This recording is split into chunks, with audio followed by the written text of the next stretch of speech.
What's going on, Sports Wars? We're here, and it's time for Monday Evening Quarterback once again. Yes, you can already tell Robert Barnes is doing his best to troll me with that Packers hat because that's just the way we do it right here. Of course, there's Beardo wearing his Giants. Undefeated. Yeah, the undefeated Giants, which we might get to at some point tonight. We're going to talk about big surprises. That definitely has to be one of them. But before we do that, Beardo, how's it going? It's going pretty good, man. Fun past few days. Mario Kart stream with Geeks and Gamers was a blast last night. I'm just glad to be here, and I'm glad that the Giants are undefeated. Yeah, we'll see how long that lasts this season, but you got to enjoy it while it does. Absolutely. And Mr. Robert Barnes, how you doing? Good. It was a great football weekend for folks that were subscribers at sportspicks.locals.com. Sunday was particularly fantastic. And once again, we gave out free picks on Against the Spread. We made out 2 picks, Texas A&M in college. And what was our NFL pick? Pick that people were writing into me telling me that I should be giving picks at the mental hospital for even recommending it. It was the Dallas Cowboys, not only to cover, but we said sprinkle a little on the money line, which had them predicting I would be checking into the nut house sometime soon. But it won again, 3-0 plus 6, I think, in terms of actual units. So tune into Against the Spread on Wednesdays and make money like the subscribers at sportspicks.locals.com. There you go. The free picks have definitely been spot on, which is awesome. That's what you want, right? You want those free picks to be spot on, even when people are questioning you, both for the Alabama-Texas game the first week for college football, and then of course for this Dallas Cowboys game. But that actually sounds like a great place to start. Are the Dallas Cowboys. Cooper Rush is the quarterback, who a lot of people, I mean, myself included to some extent, certainly Stephen A. Smith, wrote them off with Cooper Rush as the starting quarterback. And man, Joe Burrow and the Cincinnati Bengals are now 0-2 after a last-second field goal, pushes the Dallas Cowboys over the Bengals. Well, I mean, you look at teams that, once again, I guess the Super Bowl loser curse hits again. So the Super Bowl loser out of the gate in trouble, just like it's been for many years now. And teams that start out 0-2, even in the expanded playoff era, the last several seasons, have, I think, never made the playoffs. And the Bengals are in the AFC, which is stacked with playoff caliber teams, especially as we see some of these teams with young quarterbacks that there were questions about, like Jacksonville, like Miami, really show up big last week. Winning both as underdogs, and Tua almost setting records against that Baltimore defense that should learn not to play man against Tyreek Hill. But maybe they'll need another defensive coordinator to figure that out. But, so, I mean, I think the Bengals decline a poor early start, despite what many considered good offseason moves. They still have the sack problem. And then the question has to start coming up, is the sack problem part of their offensive scheme? Is it part of Burrow's problems? Because they've upgraded that offensive line, and it's not like these sacks are always under 2 seconds, nor is it like these sacks are coming from blitzes. Often these sacks are coming at 3 seconds, 4 seconds, 5 seconds, when you need to get rid of the ball, and Burrow just doesn't. He seems incapable of throwing the ball away. They have regressed offensively. Defensively, just kind of average. Not great, but not spectacular. But that was like last year. They were week to week, game to game, dependent on scheme to adjust and accommodate. But the offense that everybody was praising, Pro Football Focus was talking about Burrow being the next Tom Brady just last year, sure don't look like it when they're 0-2 out of the gate, losing to the likes of the Pittsburgh Steelers and this person without Big Ben, and a Dallas Cowboys team without any quarterback, really. I mean, so. Yeah, I think we learned more about the Bengals in this game than we know about the Cowboys. You'd think coming off the Super Bowl, and I've said this before, I think the Bengals went to the Super Bowl last year a year too early or 2 years too early than they should have. And you think, I mean, we've seen it before, players who might be mediocre or average players that are on a good team, they excel. They feel like I need to go harder to prove myself for this good team. When you're on a good team, you kind of either consciously or unconsciously play better. You've seen it when players joined the Bucs or the Patriots or the Broncos when they had Peyton Manning.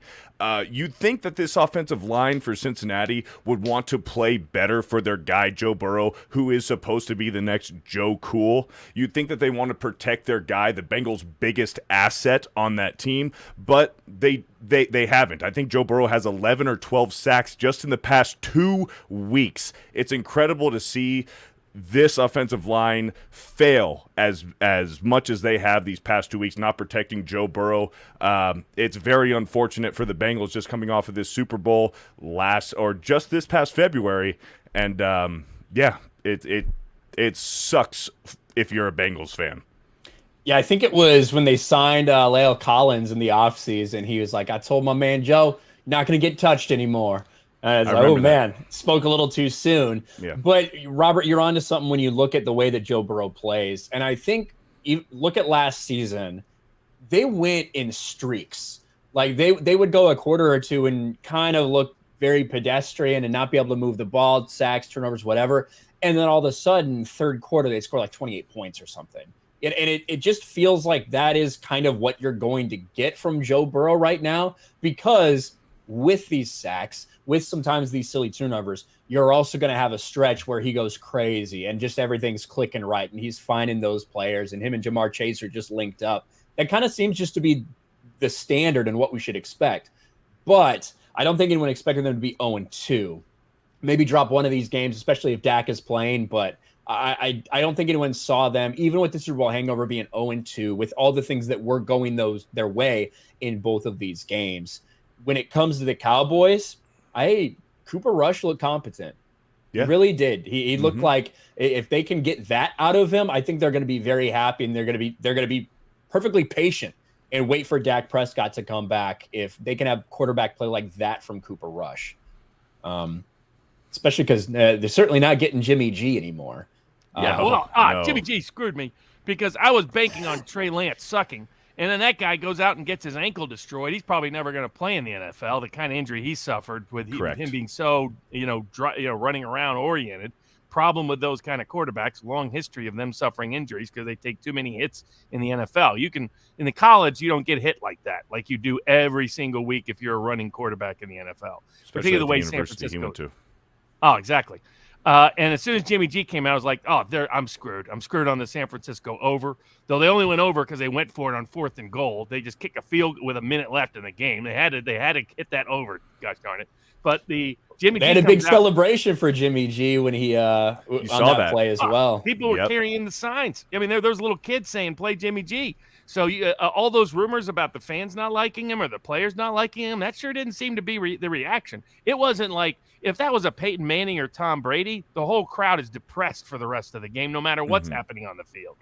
Lance goes out and they're like, well, now we get Jimmy G. I mean, the mood didn't exactly get depressed on the sideline or get depressed in the field. And what you saw instead was, and then Jimmy G goes out and throws for 10 yards per play. The San Francisco will now be the team that people thought they were in terms of their inflated lines early in the season. Now that Jimmy G is there, and he's under even less pressure than he typically is because now he came in as the backup to save the team after an injury to the starter. Imagine how badly San Francisco would have been screwed right now if they would have actually traded him. Then their season would be DOA. Yeah, and this video that Ryan's about to show is a clear indication of how the locker room, the 49ers locker room, feels about the quarterback situation, how they feel about playing Jimmy G, how they feel about starting Trey Lance. This right here, look at the love for Jimmy G. They love him, and the team wants him to be the starter. Look how happy he is. I mean, this team, they know they have a Super Bowl roster. They know that they have a Super Bowl head coach who's been there with the Falcons. He's been there with the 49ers. Kyle Shanahan, even though he fumbled the bag against the Patriots a few years ago when he was in Atlanta. The 49ers want Jimmy G to be the starter of this team. The locker room wants Jimmy G. And it's only the John Lynch and the fact that they gave up so much for Trey Lance, why Trey Lance started this season. But it's a clear indication, that video right there, the locker room wants Jimmy G. Yeah, and that's the big thing. We speculated a lot on why he didn't get moved. We were probably right. And now Jimmy Garoppolo it looked like he was just, all right, let's go. And Oh, yeah, he even tuck his jersey in. He was like, "Hey, how you doing? Hey, how is everybody?" Just went out there and chilled, threw a touchdown pass. I mean, and was screwing my spread game, screwing everything. As soon as I saw it, I was like, "Oh, bet the other way, everybody." It was DOA. Because he's, again, this is a guy who took his team in the last 3 years, took his team to the Super Bowl and almost to the Super Bowl. It's like, why exactly is he such a bad quarterback? And why do you believe in Trey Lance, who played 1 year at a lower level of college football? I mean, this was ego, and John Lynch just got bailed out by the Seattle defender, taking out Lance. I mean, that's my view. Coach got bailed out. GM got bailed out. Now they get to play Jimmy G, with Jimmy G having less pressure on him, and he performs even better, I think, in that circumstance. At least he did as a backup when he came in New England. And you're right. You can see the player reaction. Look at how different it was when Dak Prescott went out for Dallas. You didn't have a bunch of people rushing around Cooper Rush and saying, "Oh, this is great." I mean, the whole crowd went, "Oh, now we're totally screwed." So Cooper Rush had a good game, good credit to him. Maybe he can keep it up. Just FYI, typically these first-time starters during a game coming off an injury do well in the first game, and then the defensive coordinators get the script. People get tape. Yeah. I mean, he only got 3 points in the second half. So I love the walk-off field goal because I had the money line at almost 3-1, which only apparently me and 4% of all gamblers were on, but according to the public betting market spreads. But I think Jimmy G is a boost for the 49ers, not a detriment, given the locker room's reaction, the fans' reaction, and simply objective analysis of their comparative skill sets. I agree, 100%. Yeah. Well, you're in California. Are you a 49er guy? Like, I know you're a Giants guy, but you seem to like keep up with a lot of the 49er stuff just being in California. But. No, Giants are my team. And in the AFC, I followed Peyton around. I used to be a Colts guy when Peyton was there, and then I followed the Broncos. But now, just strictly Giants around here. I do have a soft spot for Tom Brady since he left New England. I feel a newfound kind of, because before, when he was in New England, being a Peyton Manning guy and a Giants guy, Eli Manning having owned the Patriots in the Super Bowl twice in recent history, I never liked Tom Brady. But Tom Brady on the Buccaneers, him too much though, because he just kept fucking beating. I loved, as a Giants fan, I loved playing Tom Brady. I loved playing the Patriots because it even seemed like sometimes in the regular season when we played the Patriots, we always had their number. And I mean, when Tom Coughlin was the head coach, we had their number. But here's the secret: any team that can pressure Tom Brady rushing 4 is going to be good against him. That's the reality. It's always been his Achilles heel. Yep. And it turns out playing with no. Do you guys see that fight? I mean, that was at least a legit fight. That was not one of these weak slap kind of pretend fights you see in the NBA where nobody can punch each other except swing and miss by 5 miles. I mean, that was an honest. Now, they had helmets, so that always limited the degree of. But Evans and the cornerback Marshawn Lattimore, Lattimore, they have history. South Carolina, dude. Yep. 3 times. That was a legit argument, and I think Tom Brady called him a word that rhymes with rich. He said, "Let's fucking go. Let's fucking go. You want to do this? Let's fucking go." And then you see Mike Evans come out and just pile drives him. And I'll give credit for. I mean, Evans hates Lattimore anyway. They have a long going thing, but I give credit to Tampa Bay players rallying around their quarterback. I don't have a problem with that, especially when he's a legend like Tom Brady. And I don't have a problem really with Lattimore. I mean, he got to talk some stuff because he was shutting him down, and now him being out and swinging back hurt him because as soon as he was out, then all of a sudden they moved the ball some and got some scores. And then of course Jameis Winston. I kept wondering why without Sean Payton is this guy going to be a magical quarterback when he's been an interception machine his entire career, and we're seeing old Jameis Winston come back in full. Last week against Atlanta, through 3 quarters, his net yards per pass was actually 0. He had 1 good quarter because they came up with a bad defensive scheme in the 4th quarter, and people were telling me Winston is back. And then he's back. He's back to the guy who gave up 30 interceptions in a season back, and he did it last week for the Saints. Yeah, and it is funny that Jameis Winston is the one that started that fight a couple years ago between him and Marshawn Lattimore, where Mike Evans comes and blows him up. And now it's Tom Brady with Jameis Winston on the other side of the sideline playing for the Saints now. And Tom Brady is the one that really started this fight because everybody's going to come to the defense of Tom Brady. And I think Beardo sent me this earlier, at least a clip very similar to this. This is Mike Evans when he's talking, like after they're trying to figure out who they're going to eject and everything. He's trying to plead his case to the referees. This is why I did this. And you could read his lips. Tom Brady. He says, "That's Tom Brady. What am I supposed to do?" What do you expect me to do? It's Tom Brady. What do you want me to? What do you want me to do? What you want me to do? That's Tom Brady. I mean, at least the NFL has a little bit of NBA disease. but nowhere near as bad as the NBA, right? If that's LeBron James, the refs are bending over and doing everything possible, right? But Tom Brady, they get respect, but Tom Brady isn't going to get you to not throw out a player. Tom Brady's not going to get you to throw a flag that often. Occasionally you see it, but not much. One thing I like about the NFL is the officials are still subject to celebrity influence and home influence, but not as bad as what you see in the NBA. Right, Tom Brady has a little bit of that Michael Jordan influence, a little bit. Exactly, he is a little bit, just nowhere near the scale as Jordan or LeBron. Whereas if that's Jordan or LeBron and he complains about what he thinks is interference, the penalties come out, the flag comes out right away. Automatically, yeah.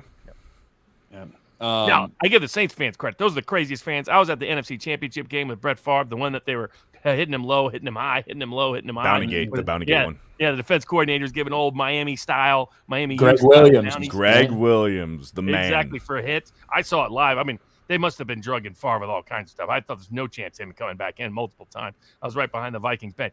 But those Saints fans are crazy. And what are they? They're actually chanting during the middle of the fight. Who that think they're going to beat them Saints? I mean, it's like only Saints fans have that kind of mindset. And you are right, Robert, about what happened in this Buccaneers Saints game.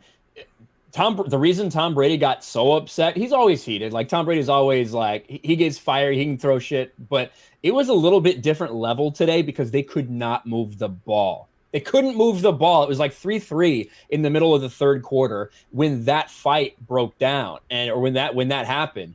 And as soon as it happened, as soon as you take Marshawn Lattimore out of that defense for the Saints, they lost Mike Evans, to be fair, for Tampa Bay, but they had a couple more weapons that could kind of plug in there. And all of a sudden it looked like a different secondary, one touchdown, and then they end up forcing an interception. And I think it was either a pick six or I think it was a pick six from Jameis They forced Winston. 2 picks. They got one pick, set up a score, got another pick, score. I had the Tampa Bay over, so I was getting that close to them hitting the 23. But so I was watching it somewhat eagerly. But yeah, I mean, and I think people were saying Brady is off his game. He's had problems with his Saints defense for several seasons while Lattimore's been there. Yes. So I don't think that's – and I saw the Dallas game live. When they realized Cowboys couldn't move the ball, they went very conservative offensively. So I'm not there to the point of saying Brady's lost it, Brady's off. I think – I mean, that touchdown pass was on the money. I see it as these are the particular situations led to the outcome. Well, let's wait till game 3 and 4 before we write off the legend. Yeah, I think also some of that extra frustration from Brady. Brady's time in Tampa in the regular season, he's 0-4. Well, before yesterday, he was 0-4 the past 2 seasons against the Saints in the regular season. He had that playoff win against the Saints the year they won the Super Bowl. So, yes, obviously that's in the back of his mind. I haven't beaten the Saints, our division rival, in the regular season the past 2 years I'm here. So he wanted to perform. He wanted to do well. When those struggles came early, obviously the frustration was there. But for Brady's benefit, they got away with the win right there in New Orleans.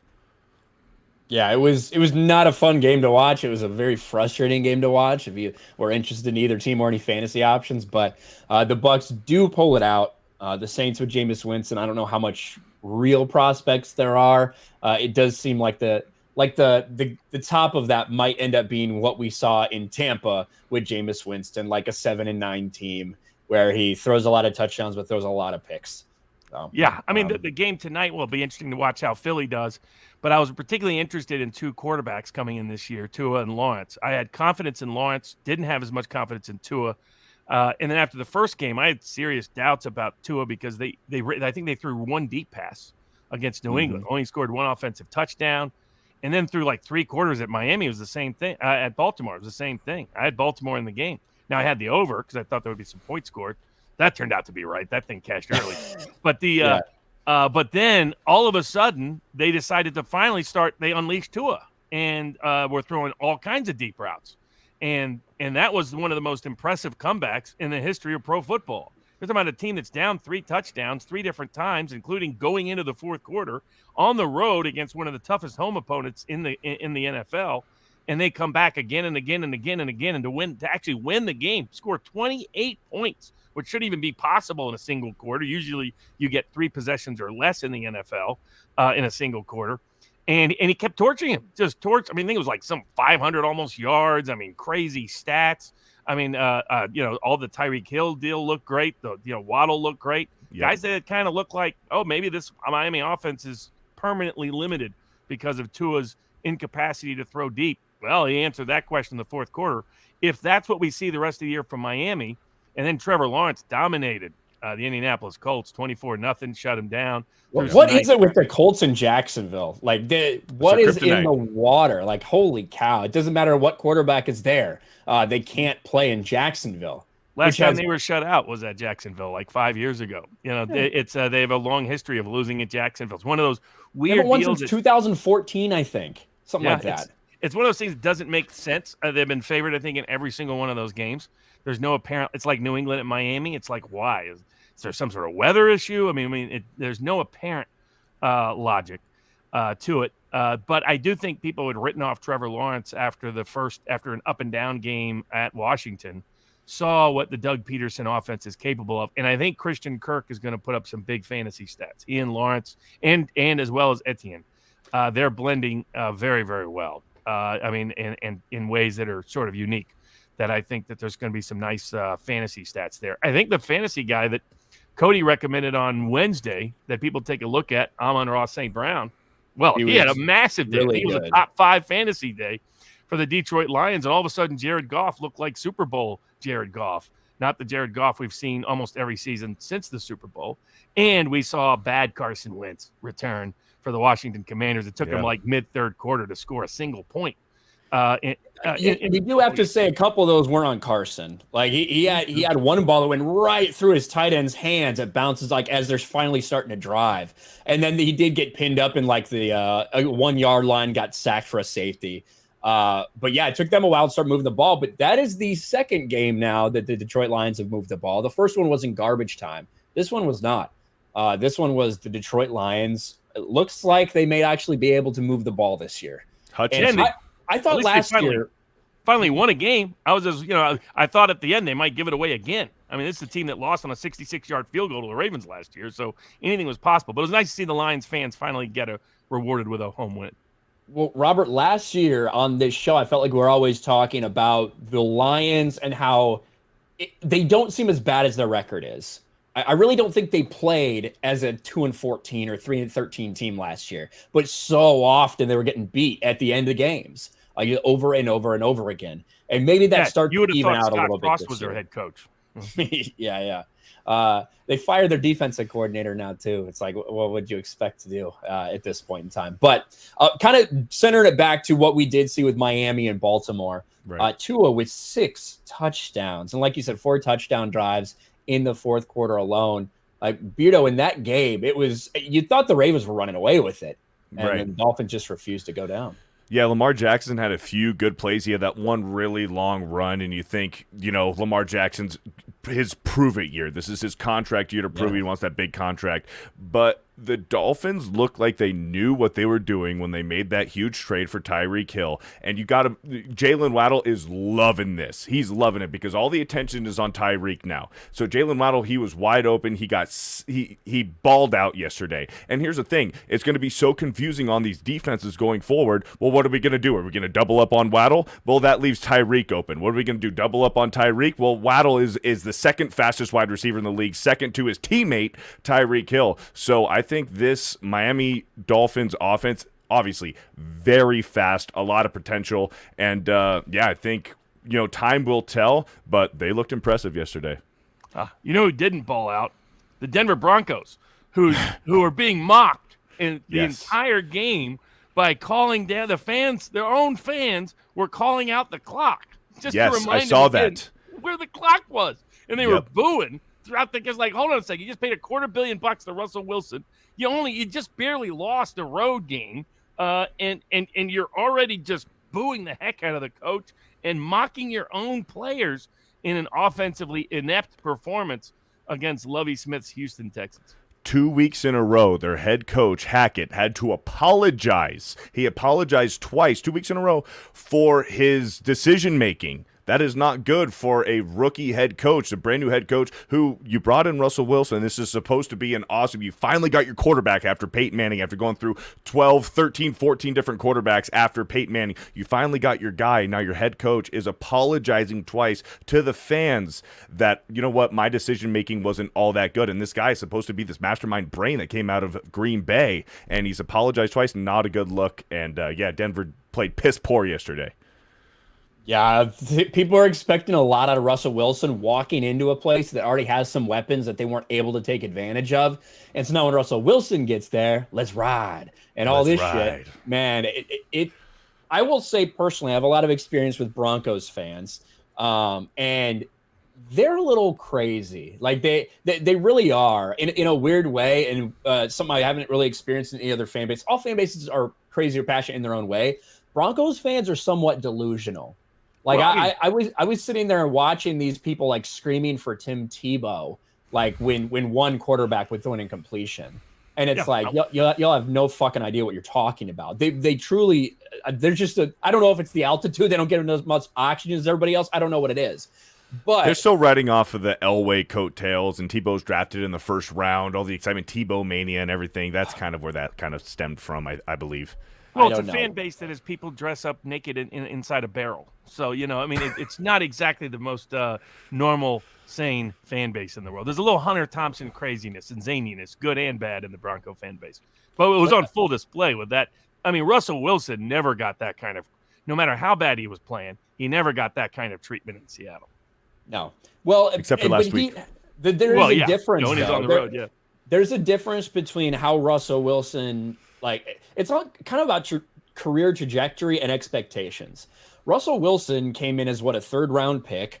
He wasn't supposed to be the starter. It was supposed to be the guy, Green Bay backup, Matt Flynn, that they gave a bunch of money to. Yep. He was projected to be the starter. Well, it turns out to be Russell Wilson, and he just does well. Well, he outperforms expectations and wins a Super Bowl really early in his career. Whereas he's coming to Denver after doing all this stuff. He's coming to Denver after demanding $250 million. Like, that's the kind of money we're looking for. And you gave up stuff to get Russell Wilson there. So the Broncos fans have very high expectations. Yeah, the money. That $250 million changed a lot of people's perception of him. And now he's got to perform. And in at least first two games, not off to a great start. And he was showing it, too. He's made those stupid Twitter videos where he's outside, walking outside of his mansion. He's in his tuxedo with a big old watch outside of his Rolls Royce. He's got two different guys. He's got his driver and then the driver's assistant who's opening up the door for him. It's all so fucking extra. And he's been extra on social media and everything. I think that's where kind of a lot of this hate towards Russell Wilson, he's bathing in it and he's soaking it all up. And that's why Russell Wilson's getting a tough rap right now. I think he's made a big mistake going all in on this social media stuff, because I felt like Russell Wilson already had a problem with authenticity. Yes. You could tell when when Russell Wilson all of a sudden gets in front of a bunch of other black players and starts talking urban as hell. You already can tell this is a guy who's very concerned about his image and how he feels to other people. Whereas if he's like talking in an interview format, he sounds like the whitest guy you've ever seen. Yeah, you close your eyes, he sounds like a white guy. Yeah, so that was the first thing that really like set me off. Like, wow, Russell Wilson's really fake as fuck, isn't he? And now what he's doing now, that just further exacerbates everything. So, there's going to be a lot of demands for Russell Wilson to perform. We'll see if he's up to the task. Another newcomer that's not off to a great start, talking about 0-2 starts usually leading to doom, is the Raiders, blowing a 20-0 lead at home to lose in overtime. Now, and Kyler Murray, the old Kyler Murray, it took him a while to show up. It took him, frankly, the fourth quarter to show up. But in the fourth quarter, on one play, it was either the touchdown or the 2-point conversion, he ran almost 100 yards took 23 seconds to get into the thing. It was the 2-point conversion, yeah. It was like Michael Vick and it's like Michael Vick and Madden 2004. It was absolutely crazy. The fun part, which Russell Wilson had not really shown through the first game and a half. But it doesn't look great for Josh McDaniels that he finally gets a head coaching gig. He screwed up the one at Denver to start out 0-2, especially to blow a 20-point lead at home. The Raiders really need to get rolling and get rolling quickly. You got Devontae Adams. You got the big offensive coach. You upgraded some defensive places. And while it was a bit of a fluky loss, you still lost at home to Arizona, who had done nothing through 6 quarters. Yeah, they just need to finish is what it seemed like. They were competitive against the Chargers. Very competitive. I mean, Derek Carr was force-feeding the ball to Devontae Adams. Adams had a great game last week. They were winning, and all of them looked good until the fourth quarter when Renfrow fumbled the bag on a few plays back-to-back, and they just need to dial it in and finish. I think that's the Raiders' problem. They just can't finish. Yeah, and it is 2 games, but dropping 2 games right off the bat in that AFC West could be the difference. It could definitely be the difference. Now, the only 2-0 team in the AFC West is the Chiefs, who did take care of business against the Chargers. That was a very good game, though. I think anytime those 2 teams meet, I think for the next several years, they're going to be competitive. They're going to be good games because you just have the talent on both sides of the ball. But it was clear to me that the Chiefs are just a little bit better than the Chargers right now. Now, no Keenan Allen. Maybe that's the difference. Maybe that's that big of a difference for that Chargers offense. But Patrick Mahomes looks good to start the season. Yeah. And credit to Herbert for coming back hurt. You could see he was in extreme pain, and then he would turn around and throw near a touchdown pass. Now, I had the 4 points for the Chiefs. So that garbage touchdown, that poor guy was determined to throw with 30 seconds left or whatever, was not enjoyable from a sports betting side, but it was respectful to watch. Because, it was clear as an intense – like, he came up extreme pain, and the very next play threw a 40-yard pass on a rope. Yeah. And so that is one tough son of a gun. He's going to be there for a while for the Chargers. The defense clearly has improved. They really contained the Chiefs early on. You just can't completely contain the Chiefs and Mahomes. But, the Khalil Mack addition is boosting them. Some of the changes they made in other places really helping. That was supposed to be a good defense anyway, bringing over the LA defensive coordinator. But they were terrible last year defensively. People forget that. Right. So the Chargers are legit. It's just they're in the toughest division in football. Yeah. Yeah, I watched that game in its entirety, and that was the Chargers' game to lose. They were winning that game the whole game until Justin Herbert threw that pick 6 on the goal line, and that was before he was even injured. He had a few big plays to their tight end, Gerald Everett, and there was a few replays on social media that came out after that. He had that huge, long, 20, 30-yard play, and he was gassed. He was looking at the sideline, hey, bring someone in for me. They're like, we don't got anybody ready. But they were trying to hurry up offense. Yes, they were trying to hurry it up. They were trying to hurry it up. And then Herbert threw it to him again, and he was clearly not ready for it. Threw that pick 6. That was before Herbert was even injured. Injured Herbert came out, and it was like a 3rd and 1. He easily could have ran the ball past to the first down, threw it away. He was just in so much pain. And then on a 4th and 1, threw a 30-yard dart down the field, a perfect pass. It couldn't have been more perfect. So, even before Justin Herbert was injured, that was their game, man. They had that game in the bag. Chiefs defense showed up in the second half. Chiefs defense was almost absent the first half, and then they showed up and beat up on Justin Herbert in the second half. Herbert, a lot of grit. Hopefully, I think the injury report, he didn't break any ribs, but he had some fractured rib cartilage. Yeah, he's got fractured rib cartilage. So he's day to day. He'll probably he's gonna play. It'd be bizarre if they were to sit him this week, but to have had him finish the game on Thursday. So he finished the game on Thursday. Obviously, they weren't going to trust Chase Daniels to finish the game. They're not going to trust Chase Daniels going forward. Herbert's more than likely going to play this weekend, but that I think was the game of week 2 for sure. And it happened on Thursday. Ironically, I believe the same doctor who right now is treating the injury Justin Herbert's ribs is also getting sued by Tyrod Taylor for that week 1 game where he punctured his ribs while trying to give him an injection, or he punctured his lung while trying to give him an injection because of his ribs. And then Justin Herbert came in that game and never looked back since. And bizarre enough, I believe they played the Chiefs that game 2 years ago. It may be. That may be. Yeah, so really weird coincidences going on right now. Yeah. Well, speaking of a coach that might be available soon for the help the NFL or back commenting, Herm Edwards finally canned at Arizona State. after losing to Eastern Michigan as a 21-point favorite at home. Did you see that he may have got fired on the field? Yeah, I mean, it was kind of like the Scott I Frost didn't see effect, that. though. Anybody that thought Scott Frost was the reason Nebraska was not playing well got that question answered on Saturday.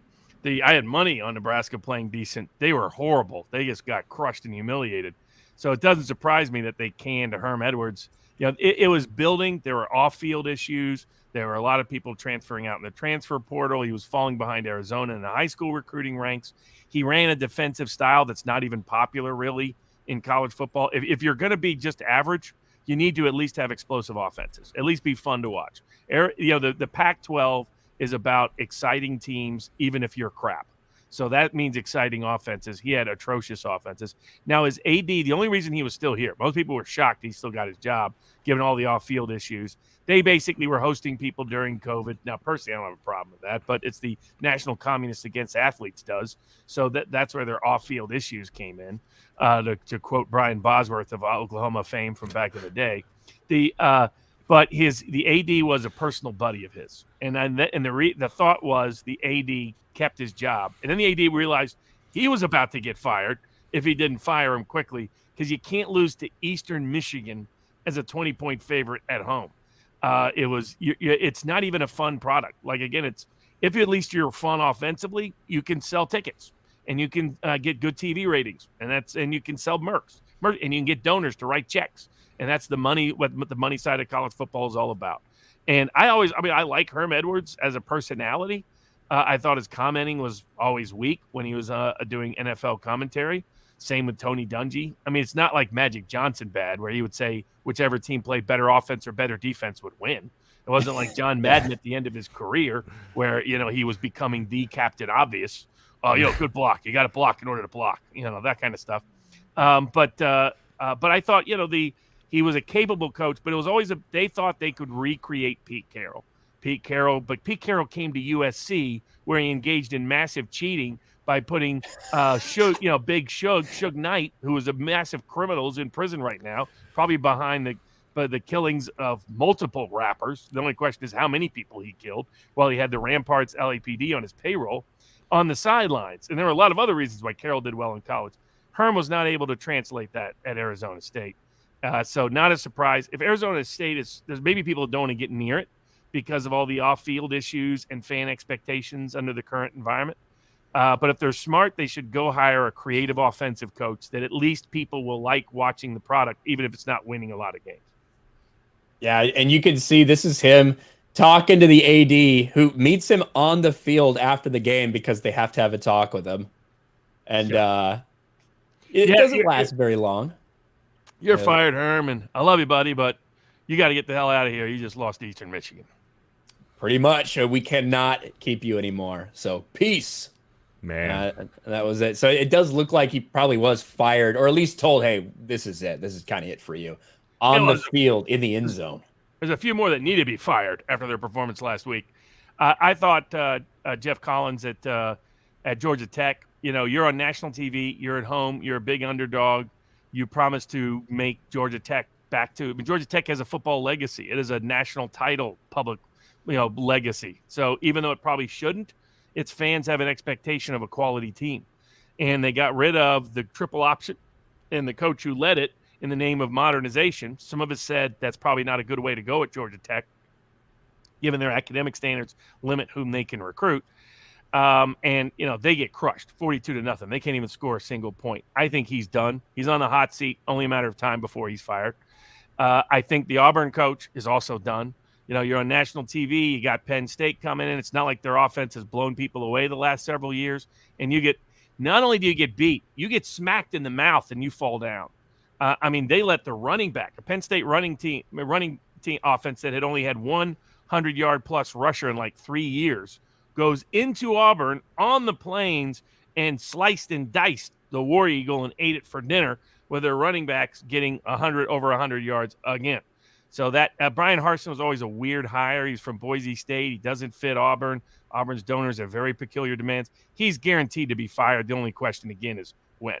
So both of those coaches, I think, are done. There's some others that are on the hot seat. What's interesting this year is how quickly some of these guys are getting fired. Usually a Herm Edwards, usually a Scott Frost. I mean, Scott Frost, they paid an extra $7.5 million just to kick him out early. And I guess what, to lose in the worst fashion to Oklahoma that you have in 30 plus years? Guess that didn't exactly work.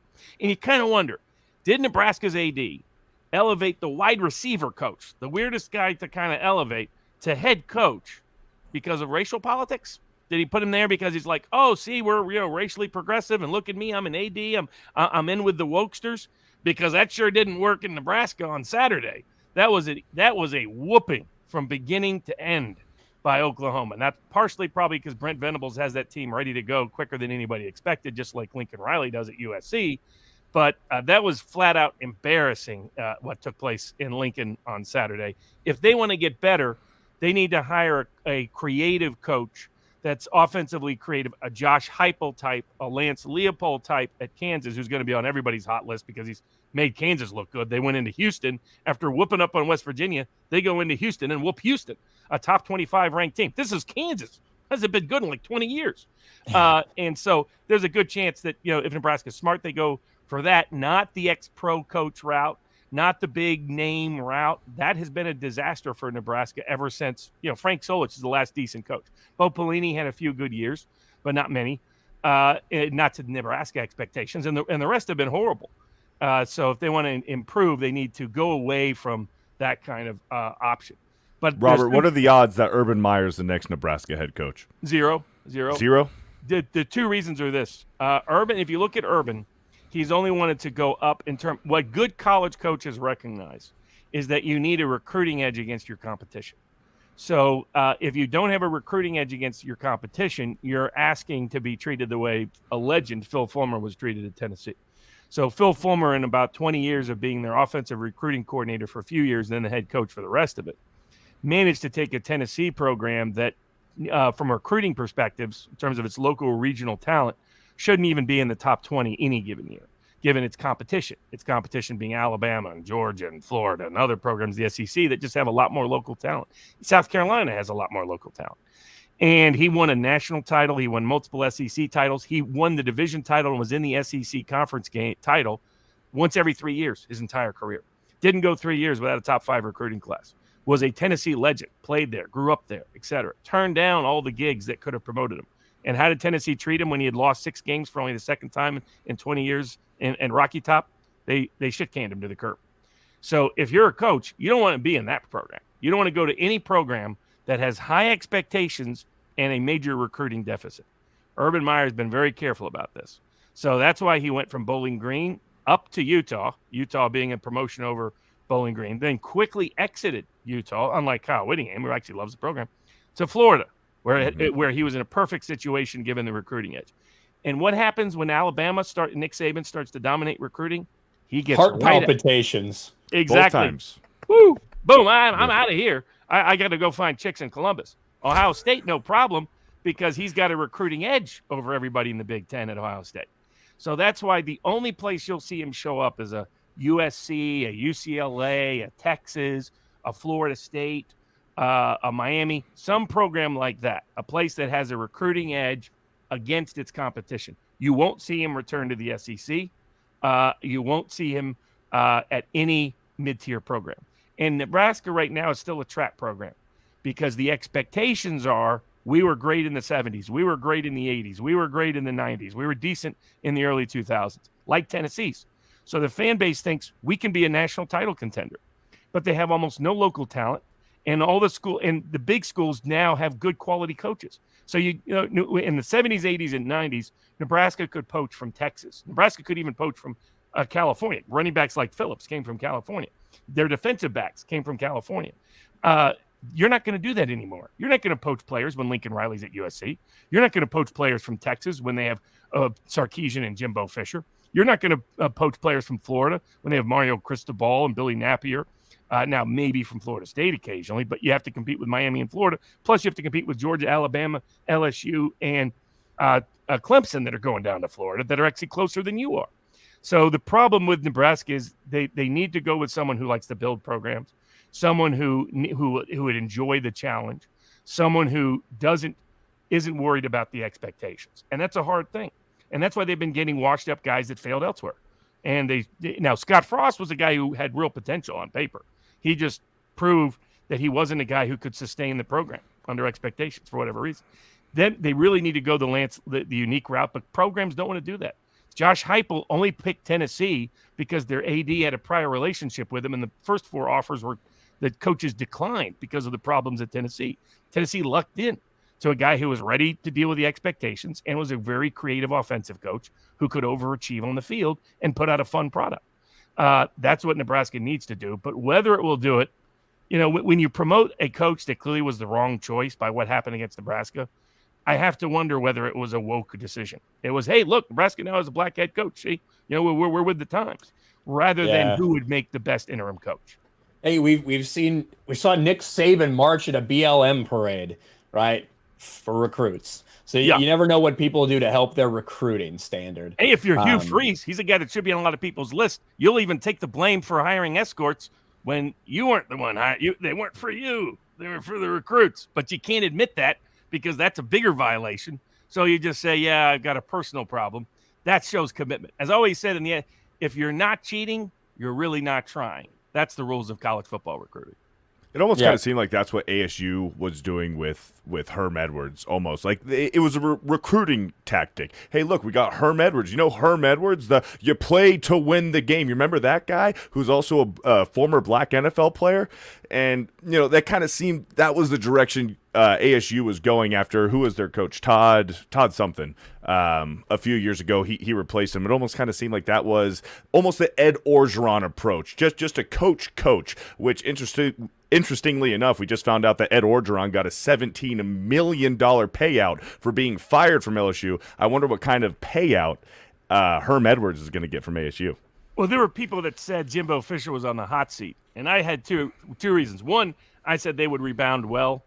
Jimbo Fisher has a long history of his offenses underperforming and rebounding well in the next game. It's just his MO over a long part of his career, going back to Florida State, and to his offensive coordinator tenure at both LSU and Auburn. The guy just doesn't tend to have bad back-to-back overall games. But the big reason was simple. Jimbo Fisher's buyout.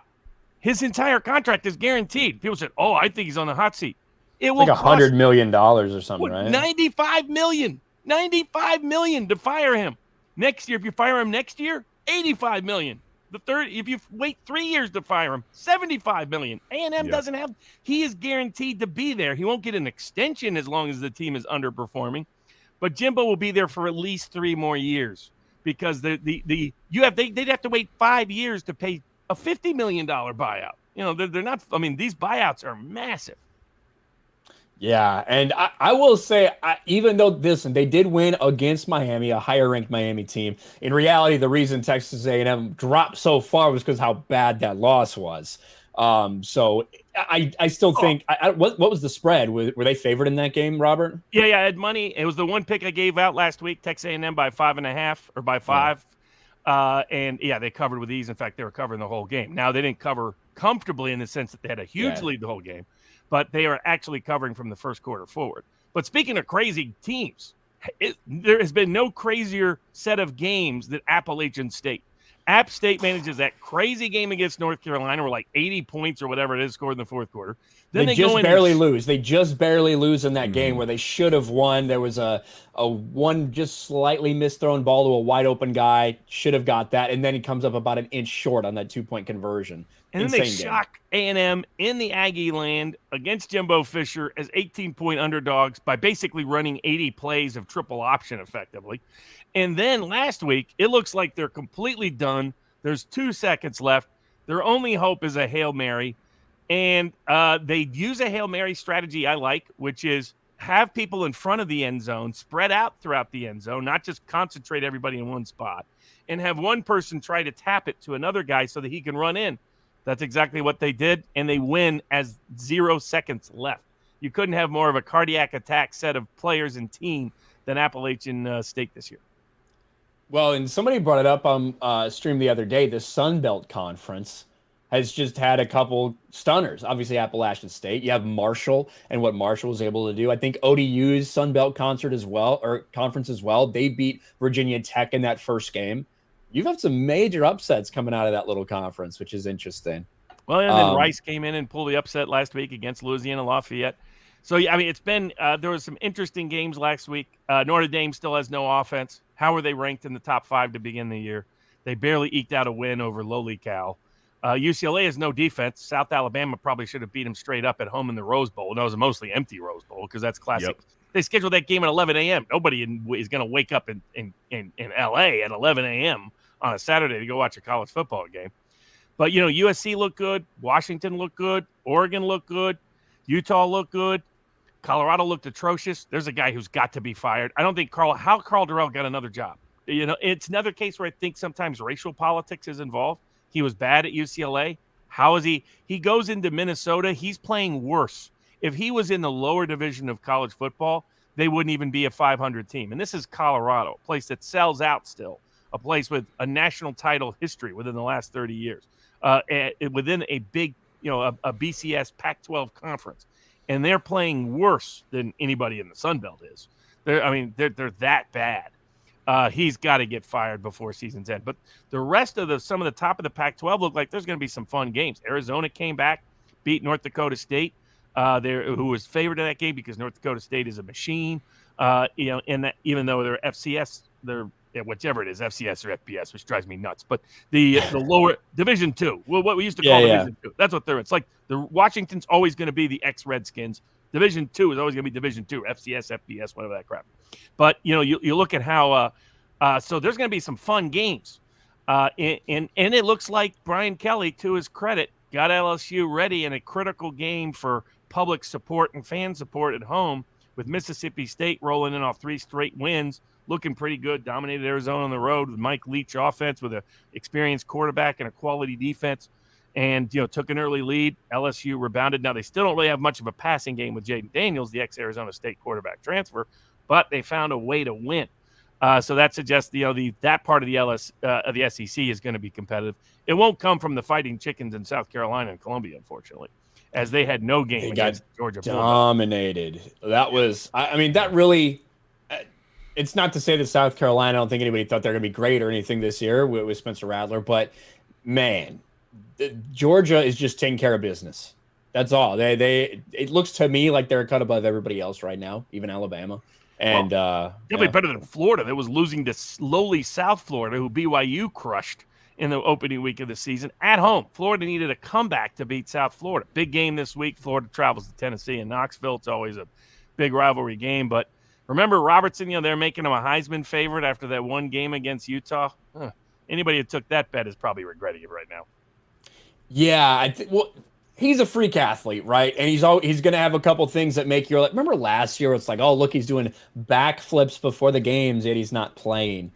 He's one of those guys where I think you're going to see some boom or bust out of him all the time. And I think if he's the guy for Florida, they're going to be inconsistent.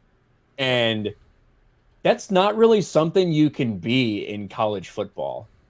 You know, when you only have 11, 12, 13 games a season, you can't be inconsistent because you lose 3 out of those games and you're done. Your season's over.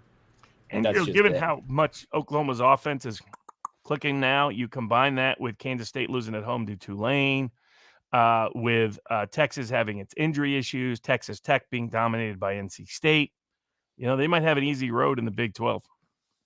Yeah. And I did see a couple of people mention in the chat about Notre Dame and Urban Meyer. I personally don't think there's any chance Urban Meyer goes to Notre Dame. Well, no, right now, I mean, Marcus Freeman has the probably #1 recruiting class coming in. So he's going to have, plus he's an African-American coach, to be frank about it. A place like Notre Dame that's very politically alert, he'll be given at least 5 years, is my guess. And Notre Dame doesn't have a history of a quick trigger. You know, Bob Davie was very mediocre. They waited several years. Ty Willingham, Charlie Wise. Yeah. So, and especially with the way Freeman is recruiting, he just needs to fix his offense, which may take all year to do. May need to go with a new offensive coordinator, may make some other adjustments. But when you got the #1 or #2 recruiting class coming in at Notre Dame, where it's tough to recruit because of academic restrictions, nobody's going to be, and his defense at least is elite. You're seeing consistent performance on that side of the ball. Nobody's going to be firing him anytime soon. That's always the conundrum with me for Notre Dame. It's like, even with the problems that you do have, because you actually have to be halfway smart to go to Notre Dame, supposedly. Even with those limitations, they still have constant top 10 recruiting classes, always. Mm-hmm. Yet they cannot perform to that level for some reason, even though they get this recruiting talent. And it's never made sense to me. Like coach to coach to coach. I'm missing something here. I don't know why it happens. I mean, they've often had top 10 defenses, but they've lacked creativity on offense. And Brian Kelly, for being a known offensive guru, is really not a creative, explosive offensive guru. He plays offense to help his defense throughout his career. So that's sometimes missed. And they haven't had they had Lou Holtz playing the old school style of offense.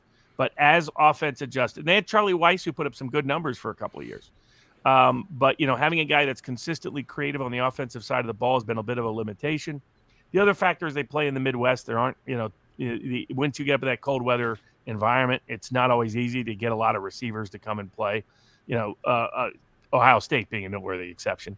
But that's where that'll be the question. I think for Freeman's recruiting purposes, he has to do what Georgia decided to do, which was start to pass the ball around because Kirby Smart didn't want to get behind what Alabama was doing to get all those elite receiving recruits. And so I think he'll need to do that to really be a top 5 program. Otherwise, they'll be a classic good Notre Dame program, meaning quality on good defenses, pedestrian offenses can beat the average team, get blown out when they step up in class. Yeah. Get invited to bowl games they shouldn't be because of money, and then get destroyed. Yeah. So back to the Notre Dame I love right there. Exactly. So Michigan State kind of got exposed this week. A couple of teams really got exposed this week in college football. Auburn, clearly, some of us have been saying that was a firestorm down there, and now people realize why and how. People are just used to the SEC dominating because of the SEC and those kind of matchups. But it was also fun. I think the Pac-12 is going to have some fun games this year.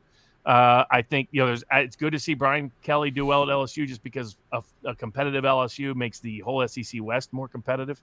We'll see what A&M does. Do they stay with Max Johnson? Because that's just a ball control offense. That's going to put a cap, a ceiling on their performance. We'll see how good Tennessee is this week against Florida. But some of these teams that have gone perfect, not only in terms of wins, but also against the line, programs like Tennessee. It'll be real interesting as they step up in class and competition this week to see just how good are they? How much of a competitor can they be? Yeah. I did want to step back just because we have a random NFL game starting in 10 minutes. Yeah. A weird timing for Monday. It's actually why we decided to keep the same start time at 6 p.m. just because of this weird game. But we got Titans and Bills kicking off at 7:15. Now, of course, we have not seen the Buffalo Bills since they opened up the season on a Thursday night. Yep. So it's been a while for the Bills, but what are you guys looking at for this game? Is Josh Allen going to continue to look like, wow, this dude is like picking people apart and he's able to run the ball for power outside the pocket? Or are they going to come back to reality with this Titans team? I mean, the public is heavily on Buffalo and on the over. I'm on the Titans getting 10 points on the road, and I'm on Buffalo going under 30 and Titans scoring more than 20. So that's where my bets are. So we'll see. We'll see how Buffalo does. I mean, the other Monday night game, the big question is, will the Cousins curse on Monday night continue? The guy's like 2-9 on Monday Night Football. He's really bad in prime time. Yeah, someone even looked it up. Like there's a time issue. When he plays night games, period, he's not good. Yeah. So it applies to Thursday night, Sunday night. Well, and Sunday night games and Monday night games are typically big games. You know what I mean? Night games, with the exception of the Thursdays, are usually big games. And it does seem like Kirk Cousins has a tough time coming through in those. Even though you can look at the rest of the games and it's like, man, Kirk Cousins, look at these numbers he's putting up. It's crazy. And I'm curious if A.J. Brown continues his big fantasy stats from week 1 in that game. So I lean the Titans. We'll find out. I've been betting against the Bills and getting mostly crushed for the last year and a half. So maybe they whoop me again. Maybe they continue to circle the wagons there in Buffalo. But I'll continue to bet against them for a little bit longer. A little bit. We'll see how it goes. And we'll see if the Titans can rebound without A.J. Brown. I mean, they did decent really under the hood against the New York Football Giants. The Giants got 3 basically good big plays that led to all the points in that game. Otherwise, Danny was not dropping dimes a lot. But they got a couple of they got the runs they needed, the plays they needed. If Tennessee gives those up against the Bills because they're a big play, explosive offense all over the field, Gabriel Davis might be out for the game, hurt himself in practice. then the Bills will rock and roll in Buffalo. And I think I lean towards Philly in the game against the Vikings just because of that. There's a lot of hype over the Vikings after that one game. The Eagles' performance against Detroit looks even better given what they did to Washington in the second week, that this isn't just a doormat Detroit team anymore. And I thought, I thought their offense actually, I was surprised at how well A.J. Brown, the stats he put up. I was like, man, he's showing like Tyreek Hill. Put him anywhere. These guys perform. Doesn't matter who the quarterback is. So that's how I would lean in the games. But, we'll see. I don't know why they're doing back-to-back games at the same time. I don't know where the NFL came up with this genius schedule. Yeah, it's pretty crazy. Beardo, what about you? What about for these games tonight? What are you looking at? Yeah, Tennessee looked pretty unimpressive last week against the Giants, going against the AFC favorite Bills. I think the Bills probably handle business tonight. The Giants laid the groundwork on how to stop Derrick Henry last week, and the Bills have a much more impressive defense than the Giants do underneath a new regime with Wink Martindale, brand new regime. So the Bills, with their stellar defense, I think can find a way to stop Derrick Henry. When you find a way to stop Derrick Henry and you force Ryan Tannehill to beat you, you have a good chance to win the game. So I think it's a safe bet to take the Bills tonight. As for the other game, the Vikings-Eagles, the Eagles looked great last week against the Lions, and like you said, it makes the Eagles win against the Lions last week, with the Lions taking it to Washington this week. It makes the Eagles win look a lot more impressive. So I think the Eagles probably man, I just looked at the chat right here. It's good. It's good. No, How do the Eagles look? Yeah. I mean, being a Giants fan, I never want to root for the Eagles unless they're playing the Patriots in the Super Bowl. But I think the Eagles definitely have the edge over the Vikings probably tonight. But yeah, so Titans-Eagles. I'm going with my NFC North Bills, brothers. I'm going with my NFC North brothers with the Vikings. I hate Jalen Hurts as a quarterback. I think he's trash. I don't think he's trash. I just don't think that's I don't think that's going to be like the winning formula going forward for the Eagles. I think you're going to see the Eagles continue to play well against bad teams and probably get beat pretty easily and pretty handily by good teams. Are the Vikings a good team? That's the question that I think is going to be answered tonight. And I think that Kirk Cousins is going to come through in a night game. That's probably not the best odds right there, but I'm going to go with Kirk Cousins, my boy. And I do think the Bills are going to play well against the Titans. The question, you brought it up, Beardo. Will they be able to stop Derrick Henry the same way that we saw the Giants? A lot of Derrick Henry owners out there in fantasy are thinking, all right, that's your one. That's one. Let's get rolling again, big guy. Right. So we'll see if that happens. We did have a couple super chats. Top Dog for $1, thank you. Gerald Armstrong for $5 says, my favorite Madden quote is, to win the game, you have to score more points than the other team. That sounds like sage John Madden advice. Captain Obvious. Gerald Armstrong for $5. Kansas hasn't been any good since the fattest coach in college football, Mark Mangino. He was a legend. Much. And he liked to slap his players around. So, Leopold doesn't have that problem. They just made one of the best hires in college football. Yeah, I mean, hey, I'm good with a little bit of old school Mike Leach, lock you in a shed type of coaching. There's nothing wrong with that. Matthew Hammond for $9. Will Robert make predictions on Major League Baseball playoffs this year? Yes. I realize Rob Manfred gimmicks and over-reliance on sabermetrics and 3 true outcomes of home runs, strikeouts, and walks made it hard to watch, but there's a couple fans left. Well, absolutely, yeah. So we will be doing that at sportspicks.locals.com. We'll be giving out picks on Major League Baseball playoffs, college football, the NFL, English Premier League, and the World Cup when it comes around later in the year. There you go. Yeah, it's hard to believe MLB playoffs are sneaking up on us. I've been really disengaged this year. I usually watch baseball religiously, and I haven't really this year. I'm not sure why. Aaron Judge is having a massive year. Contract year too. Yeah, I mean, isn't he sitting at 59 home runs right now? I believe so. He's like He's like 1 percentage point off the Triple Crown right now for the American League in terms of average. So, fucking phenomenal year for. They're gonna regret not paying him before the season started. He's going to be the highest paid player in Major League Baseball come this offseason, no doubt about it.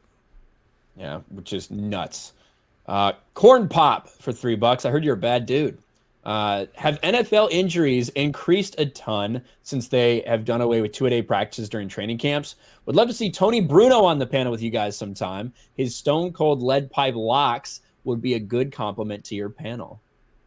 That would always be happy cool. to have additional handicappers and others that are out there to be part of these panels to converse and discuss and debate the various aspects of different teams and games. To the question about the injuries, there is some argument for that. And what I haven't looked at is were week 1 and week 2 injuries at a disproportionate rate. It seems like it, but I don't know whether that's statistically valid. But this was the question when you don't play anybody in preseason. Still not clear why we even have a preseason then. You probably could just do 2 games if you're trying out the backups and seeing who's going to make the roster. You don't really need 3 teams to milk people out of extra money when none of the stars are going to start. But that was the concern. If they don't participate at all meaningfully, would this increase injury risk rather than the risk of actually getting injured in preseason? But I haven't looked at the data to see whether or not that's been borne out so far. Yeah, I think the question is on the injuries is whether you're doing preseason or if you're going to go live in practice, because I think the biggest thing on getting these guys ready, especially defensive players, is the live hits, because a lot of these guys aren't getting up to full speed doing the live hits and getting comfortable with it until 5, 6, 7 games into the regular season. So which one is it going to be? Are you going to do live hits in the preseason where you're not even starting your starters in the preseason, so these backups, these rookies are getting live hits in the preseason games? Or should you just go live in practice, full pads, full hitting, full contact, except for on some of your star players, doing that in practice? Which one, where's the benefit there? Preseason live or practice live with your starters? So I'd like to see the information on that, like Robert said. Yeah, it's tough to judge because we don't really care if the guy, like the 52nd guy on the roster who breaks his Barely leg on a making it, kickoff yeah. return, we don't really care about him. We care about, when Trey Lance goes down. We care about when Dak Prescott goes down. Those are the ones that stand out in our heads. And even some of those, it's like the Dak Prescott one is a freak injury. That has nothing to do with contact. That has nothing to do with anything. That's him following through and, get his thumb caught on something.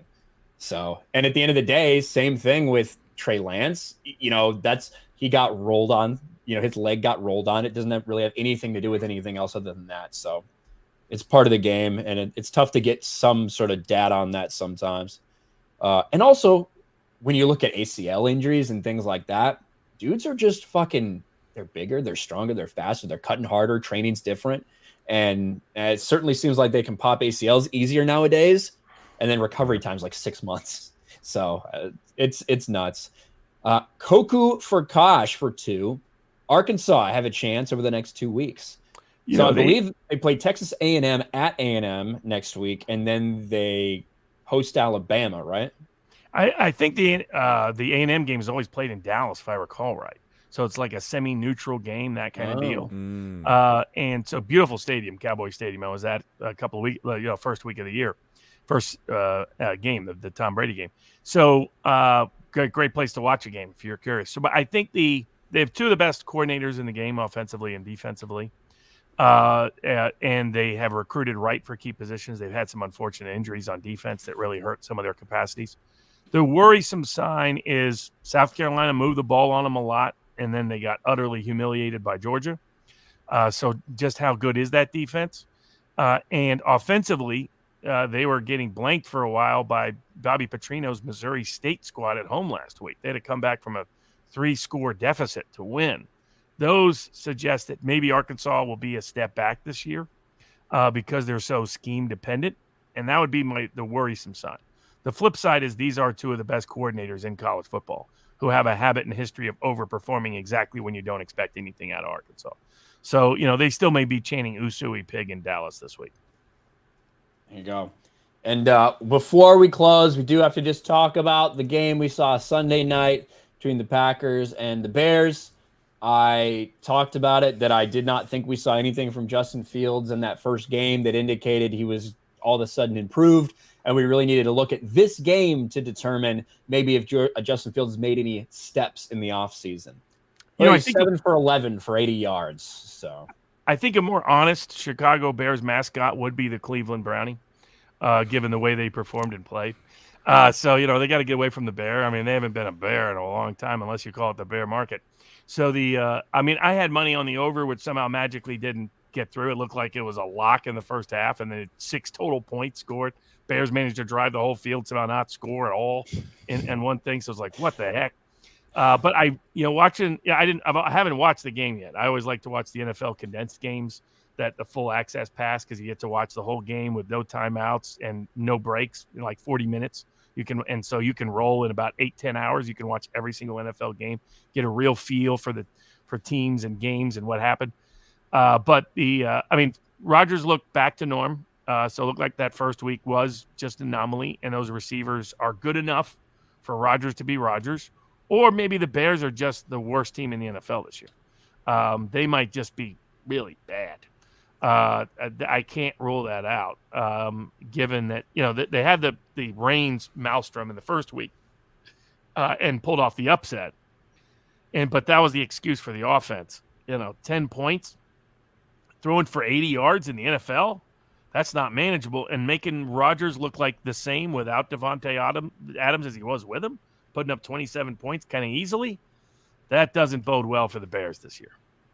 no, and the Bears are paying a lot of money this year to people that aren't even on the team anymore. When you look at Khalil Mack, when you look at some of these people that they've traded away to start their rebuild, I don't think Roquan Smith is there for the long term. He had some controversy where he's basically ready to be out of Chicago as well. So maybe just the stars are not going to align for Justin Fields. But I can tell you this. Comments like this from Justin Fields after you go 7 for 11, and I was wrong on the yardage, it was only 70 yards. 7 for 11 for 70 yards on a perfectly clear night. When you say things like this to Chicago Bears fans, it might not play very well for you in the Chicago media. I mean, it hurts more in the locker room than the Bears fans. I mean, at the end of the day, they're not putting in any work. I see the guys in the locker room every day. I see how much work they put in. So if you couldn't understand that, it hurts more in the locker room than for Bears fans. They aren't putting in any work. Now, while it's true, Bears fans are not in the locker room, they're not on the field, they're not at practices, they're not at training camps. They are going to be around a lot longer than you are, Justin Fields. Whenever you say something like that, even if it's a true statement, right? Even if it's a true factual statement, it doesn't matter. You can't sit there and perform like that and then talk about, well, it hurts a lot more for us than it does for the fans. That's the wrong fucking time to make that statement. And young Justin Fields is going to find out very quickly Chicago Bears fans are not going to have your back if you don't have theirs. Maybe he's just planning his exit. Wants out sooner rather than later. So I figured, how do you do that? I'll piss on the Chicago Bears fans. At least he didn't say, da Bears, they does suck. But Aaron Rodgers said he owns them, and clearly he still does. Yeah. Yeah, we said, or I said yesterday on the Sunday morning podcast, this could very well easily be a spite game for Aaron Rodgers, and an easy one at that, since he is a owner of the Chicago Bears, as a matter of fact.